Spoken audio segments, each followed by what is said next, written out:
Саламатсыңарбы балдар. Азыр биз кыргыз тили сабагын баштайбыз. Бүгүн силер менен сөз өзгөртүүчү мүчөлөр боюнча көнүк иштерин аткарабыз. Анда китептерибизди алабыз дагы, числону жазып, көнүгүү иштөө деп жазгыла. Алгач муундардан сөздөрдү курайбыз.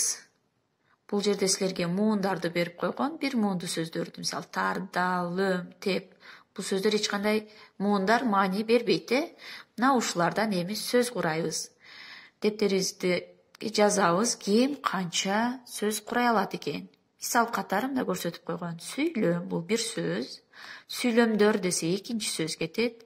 Мектеп дей турган болсок, үчүнчү сөз куралды. Калган өзүңөр таап жазгыла. Жазып бүткөн болсок, анда балдар сөз өзгөртүүчү мүчөлөрдү эске салабыз. Биз бул темаларга кайрылганбыз. Сөз өзгөртүү мүчөлөр лар, гыла, ды, нын, га, ны, да, дан мүчөлөрү бул сөз өзгөртүүчү мүчөлөр болот. Силер билесиңер да, орус тилинде дагы 6 падеж жөнүндө, бизде дагы кыргыз тилинде 6 жөндөмө бар. Аточ, илик, барыш, табыш, жатыш, чыгыш.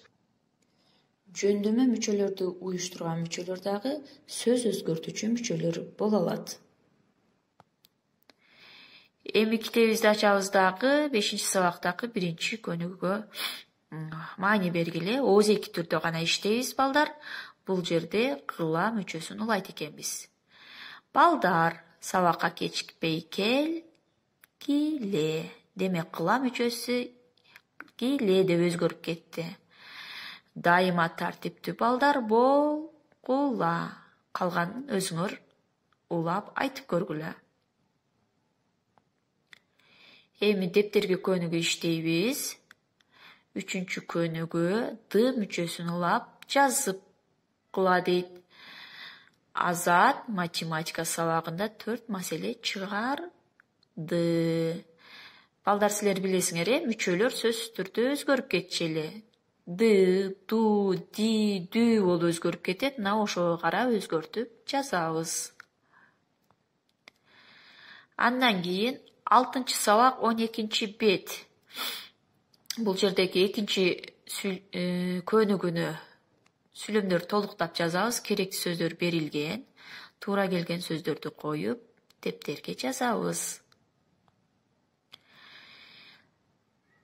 Кана балдар, сөз өзгөртүү мүчөлөргө кайсы мүчөлөр келгенин билип алдыкпы? Демек, бул мүчөлөр кандай мүчө деп аталат экен? Жер нын мүчөсү уланганда жердин болот. Га мүчөсү уланса жерге. Ны мүчөсү уланса жерди. Да мүчөсү уланганда жерде. Дан жерден болду. 6 жөндөмөнүн мүчөсү боюнча. Атош жөндөмөгө мүчөсү жок болот,